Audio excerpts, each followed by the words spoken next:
Hello and welcome to all our viewers in Nigeria and around the world to AM News on Global Television, coming to you live from the nation's capital, Abuja. I am Aniti Patrick. A quick reminder, the Global Television is on DSTV channel 365 and Star Times channel 276. Nigeria's electoral umpire has officially released the timetable and schedule of activities for the 2027 general election, setting the stage for what promises to be another defining moment in the nation's democratic journey. Our correspondent tells us more. Independent National Electoral Commission (INEC) has rolled out a comprehensive timetable for the 2027 general elections, outlining key dates and activities that will guide political parties, candidates and stakeholders in the build-up to the polls. The schedule details timelines for party primaries, submission of candidate nominations, commencement of campaigns, voter registration updates, and other critical pre-election processes. INEC says the early release of the timetable is aimed at giving political parties and aspirants ample time to prepare, while also enhancing transparency and credibility in the electoral process. The Commission reaffirmed its commitment to conducting free, fair, and credible elections, urging political parties to strictly adhere to the stipulated guidelines and timelines. 116 subsection 2, 132 subsection 2, and 178 subsection 2 of the Constitution of the Federal Republic of Nigeria 1999 as amended, elections to the said offices shall hold not earlier than 150 days and not later than 30 days before the expiration of the term of office. INEC chairman says the commission will leverage technologically through a mock presidential election, strengthen logistics planning, and intensify voter education to ensure improved efficiency in 2027. He also called on security agencies, civil society organizations, and the media to play their roles in safeguarding the integrity of the electoral process. I'm committed to even having a mock presidential election, so that whatever technology, you see, the delicate thing about technology is that if a technology is designed without being properly tested. The 2027 general elections will see Nigerians elect the president and members of the National Assembly, as well as governors and state houses of assembly across the country. INEC maintains the strict compliance with the electoral calendar will be critical to delivering a credible and hitch-free general election in 2027. The INEC would also follow in constitution with the amendments, Electoral Amendment Act that is set in tone to fit that process of a transmission of results. Those are the times that has been set, and INEC and Nigerians are looking forward to see a successful flow of the 2027 general election.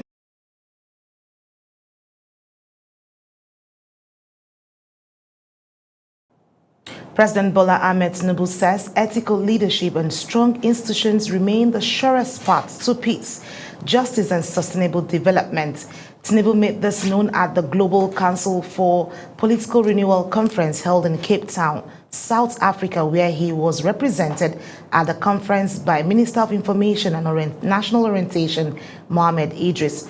Presenting Nigeria's position on good governance, institutional reforms, and human rights, President Tinubu said ethical political conduct is no longer optional in a divided and fast-changing world, highlighting ongoing people-centered social and economic interventions, youth-focused policies, and efforts to guide the responsible use of technology, including digital platforms. Exactly 50 years ago, on Friday, 13th February 1976, Nigeria was plunged into a state of mourning as the head of state, General Murtala Ramat Mohammed, was assassinated on his way from his Ikoyi residence to his office in Dodan Barracks in Lagos. In this special tribute, correspondent Shehu Said takes us down memory lane to who the man General Murtala Mohammed was and what he stood for. Born in Kano on November 8, 1938, Murtala Mohammed joined the Nigeria Army in 1959 after graduating from the famous Barewa College, Zaria. He received his military training at the Royal Military Academy, Sandhurst in the United Kingdom as a regular combatant. After going through a series of military training and positions, Murtala became Nigeria's third military head of state on the 30th of July 1975, following a military takeover from General Yakubu Gowon's regime, who was attending the Organization of African Unity, OAU Summit in Kampala, Uganda. Among the achievements of his administration was an assertive foreign policy acknowledging the MPLA government in Angola. At the home front, a 50-member constitution drafting committee for a return to civil rule in 1979 was constituted. Panels were also set up to advise on retired public officers' assets, the location for a new federal capital, which is now Abuja, and the creation of additional 7 states. A low-profile policy for public officers was declared by the administration. Hence, General Murtala preferred to remain at his residence in Ikoyi, while the endearment of Murtala Muhammad by Nigerians 50 years after his demise. Former Senator Shehu Sani provides an answer. We saw how within 48 hours he generated a national spirit where Nigerians become so patriotic about their country. Within 48 hours, the world now look at Nigeria. Within 48 hours, we become a continental force, a voice that can stood up to the Western world and speak to the face of powerful nations of the world. And what lessons should the present and future leaders learn from late General Murtala Muhammad's leadership? Murtala is not today remembered by the mansions he left for his children, or by the shopping malls he built for himself, or by the shares he has in oil companies and banks, but he's been known for his sacrifice to this country and his own personal poverty as a leader who decided not to amass wealth, not to acquire wealth, and not to loot the treasury of the country. Many monuments in the country are dedicated to his memory, such as the Murtala Muhammad International Airport in Lagos, while his portrait also adorns the 20 Naira note, the only currency bearing a military head of state. Shehu Said, reporting for Global Television News.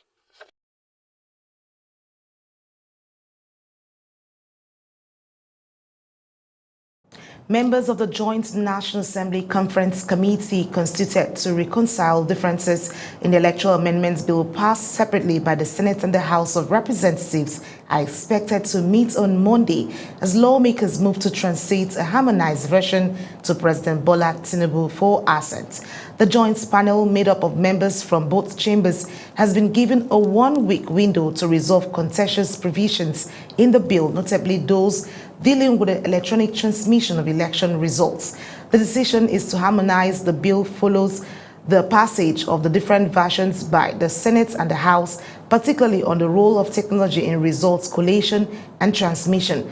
Under legislative procedure where both chambers pass varying texts of the same bill, a conference committee is set up to produce a single version acceptable to both sides before transmission to the President. The current amendment process is coming on the heels of the controversies that trailed the 2023 general election, especially the failure of the Independent National Electoral Commission to upload presidential election results to its results viewing portal in real time. The Progressive Youth Commissioners Forum has extolled the sterling leadership qualities of former governor of Katsina State, Aminu Mesari. The convener of the forum, Sagiru Musa Ahmed, disclosed it at a dinner organized to honor the former governor as chairman of the National Convention Planning Committee 2026 of the All Progressives Congress, as well as his designation as zonal coordinator of the Renewed Hope Initiative. Political correspondent Ubong Usoro reports.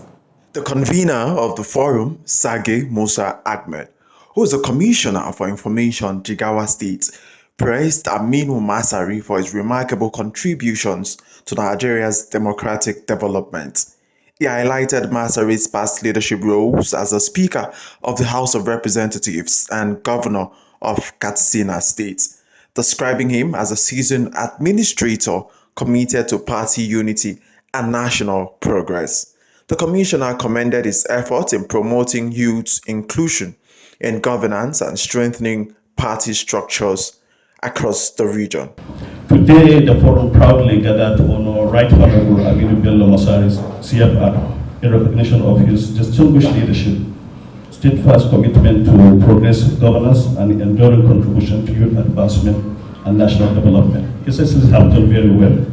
He don't require any much introduction. He have done best as Speaker of the Federal Republic of Nigeria. The Deputy Governor of Katsina State, Farouk Jobe, lauded Masari's leadership and administrative competence, noting his appointment as the chairman of the APC National Convention Planning Committee 2026 and zonal coordinator of the Renewed Hope Initiative as strategic to ensuring a successful and well-organized party convention. A defining moment in our political journey, leaders of tested experience are called often, and Right Honorable Aminu Bello Masari has consistently answered that call with dignity, wisdom, and purpose. Responding, Aminu Masari thanked God for his guardians over the years and reaffirmed his commitment to discipline, integrity, and dedicated service to both the APC and the nation. Under his responsibility not as honors alone, but as serious obligations to contribute meaningfully to national development and democratic consolidation. The Renewed Hope agenda represents the policy direction and the governing policy philosophy of this administration. The gathering ended with youth commissioners pledging to mobilize grassroots support, intensify political awareness among young people, and work collectively towards sustaining the unity and progress of the APC. Ubong Usoro for Global Television News. The federal government has launched an emergency intervention to fight two major crop pests threatening tomato and sugarcane production nationwide. The Minister of State for Agriculture and Food Security, Senator Aliyu Abdullahi, described the outbreak as a national agricultural emergency affecting harvest, farmer incomes, and agro-industrial investments. Our correspondent tells us more. The initiative, flagged off in Kano at the Federal Crop Production Technology Transfer Station, targets the Tuta absoluta in tomatoes and African sugarcane borer. The Minister of State for Agriculture and Food Security, Senator Aliyu Sabi Abdullahi, calls the outbreak a national agricultural emergency. The program will focus on farmer and extension worker sensitization, distribution of approved pest control inputs, and guidance on integrated pest management to contain infestations. Abdullahi stressed Nigeria's position as a leading tomato producer, supporting millions of jobs, and warned that recurring pest infestations and post-harvest losses are undermining productivity. On sugarcane, he highlighted the crop's role in job creation, import substitution, and ethanol production, adding that the African sugarcane borer threatens yields. Important for experts to start to tell us, to prepare our minds that it's not only the production that matters. This production is susceptible to so many things. So we need to have to prepare ourselves and to be able to involve knowledge in whatever we do so that we can be advised appropriately. Representing Kano State Governor, Commissioner for Agriculture, Danjuma Mahmood, described the intervention as timely, aligning with the state's agricultural transformation plans. Nigeria remains one of the largest producers of tomatoes in Africa, and yet post-harvest losses and pest infestation, especially for Tuta absoluta, have continued to undermine productivity and farmer livelihoods. Similarly, sugarcane is vital to the domestic sugar industry and for backward integration policy. It also supports job creation in farming and agro-processing. The federal government urges farmers to use the free inputs responsibly, warning against reckless pesticide application that could harm health and the environment. Anie Patrick, reporting for Global TV News.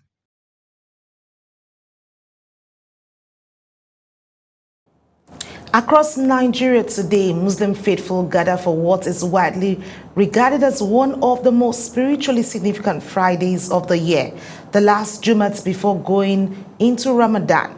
For many, it is more than just congregational prayer. It is a moment of reflection, repentance, and preparation for the holy months ahead. Sadia Yakubu tells us more. Cities like Kano, Kaduna, Lagos, and Abuja, mosques are filled earlier than before. Worshippers arrived with heightened anticipation, aware that next Friday's sermon would fall within Ramadan itself. The last Jum'ah before Ramadan is seen as a spiritual checkpoint, a final opportunity to calibrate intentions before a month of fasting, prayer, and sacrifice begins. Being the last Friday before Ramadan, I would like to call on the general Ummah to be prepared to receive the month of Ramadan in good faith, to receive the month of Ramadan with the main salutation to Allah, as well as offering special prayer to Allah subhanahu wa ta'ala to bless us in this world, and may He also bless us in the life hereafter.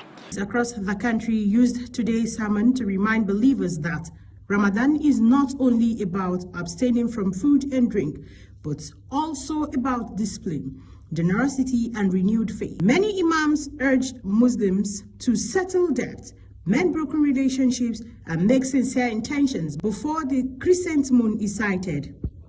You know, Ramadan is about sacrifice. Ramadan is about unity. Ramadan is about devotion.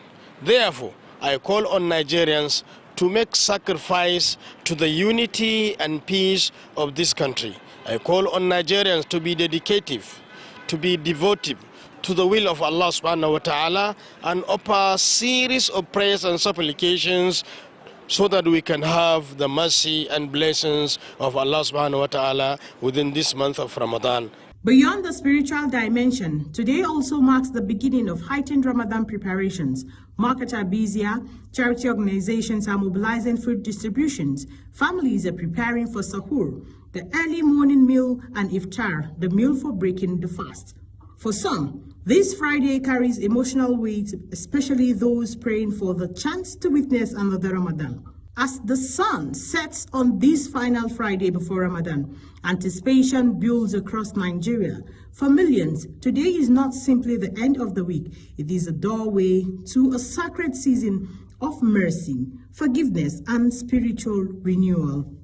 As the Moon Sighting Committee prepares for announcement in the coming days, Muslims nationwide are encouraged to begin preparations in earnest. Ramadan Mubarak in advance. Sadia Yakubu for Global TV News. You're watching the live broadcast of AM News. AM News continues after this weather forecast plus business, foreign and sports stories on the other side of this break. Please stay with us. Glad you could join us. Let's take a look at what Saturday has in store. If you are in Cross River, Akwa Ibom, and Rivers State, you might want to keep that umbrella close. Isolated thunderstorms are expected in the early hours. For the rest of the country, the morning should be calm with partly cloudy to sunny sky. A pretty decent start for the weekend. Now, heading up north is staying hot. Temperatures are expected to remain in their upper 30s. So make sure you stay hydrated and avoid prolonged sun exposure if you can. Looking towards the afternoon, there are some welcome relief on the way for residents of Kogi, Ondo, Edo, Anambra, Enugu, Imo, and parts of Edo State. Thunderstorms are likely later in the day, and those showers should help cool things down. The same goes for Bayelsa, Lagos, Delta, Rivers, Cross River, and Akwa Ibom. Afternoon thunderstorms are also expected to roll in, so plan your outdoor activities accordingly. So whether you're stepping out early or making afternoon plans, stay weather aware and stay safe. And that's your weather update for Saturday. I am Akami Samarda. Enjoy your weekend.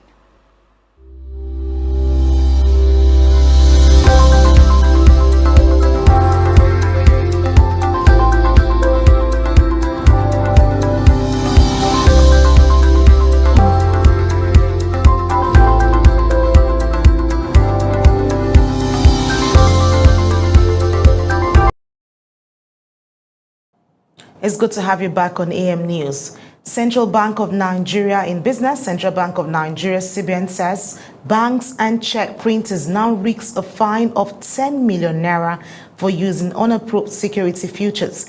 The Apex Bank disclosed this as it revised the sanction grid of the Nigeria Check Standards and the Nigeria Check Printers Accreditation Scheme. The updated sanctions were announced in a notice signed by Director, Banking Services Department, Hamisu Abdullahi.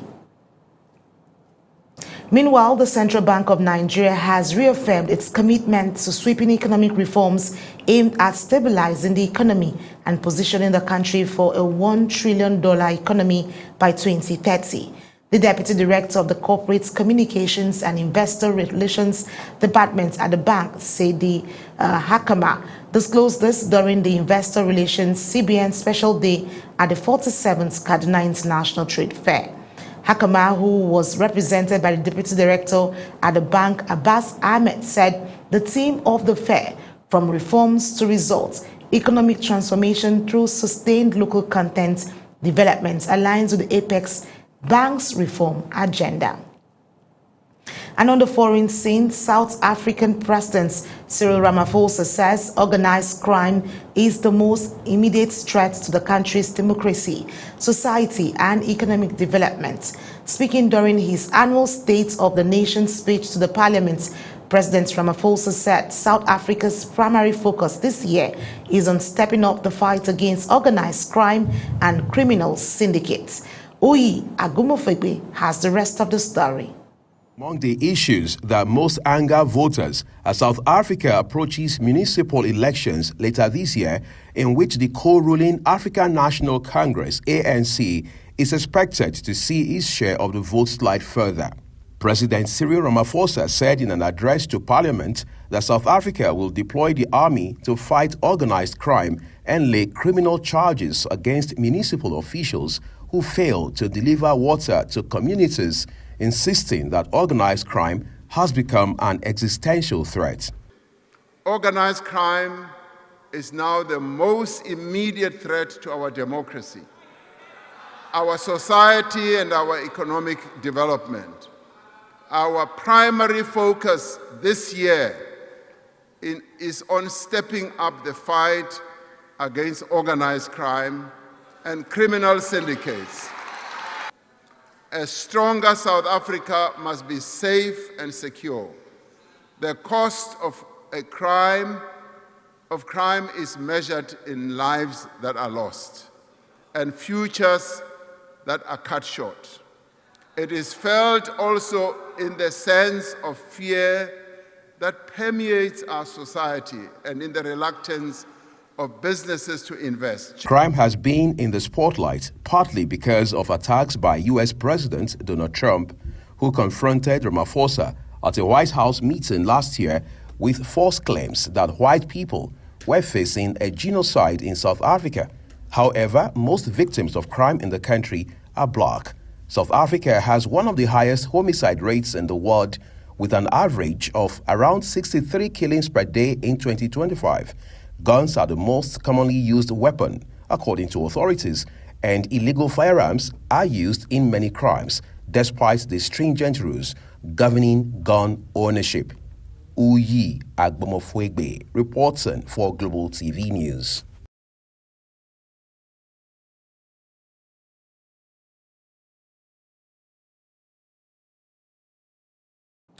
And in sports, the Confederation of Africa Football has received 3 official bids from Morocco, Ethiopia, and a joint bid from South Africa and Botswana to host the 2028 Africa Cup of Nations before Thursday's deadline for the submission of expressions of interest.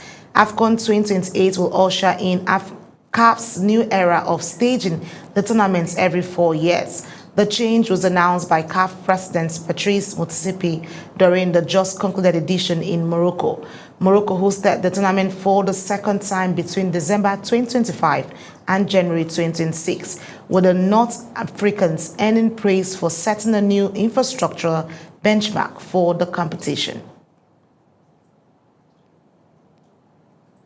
And that's it on AM News. A quick reminder, the Global Television is on DSTV channel 365 and StarTimes channel 276.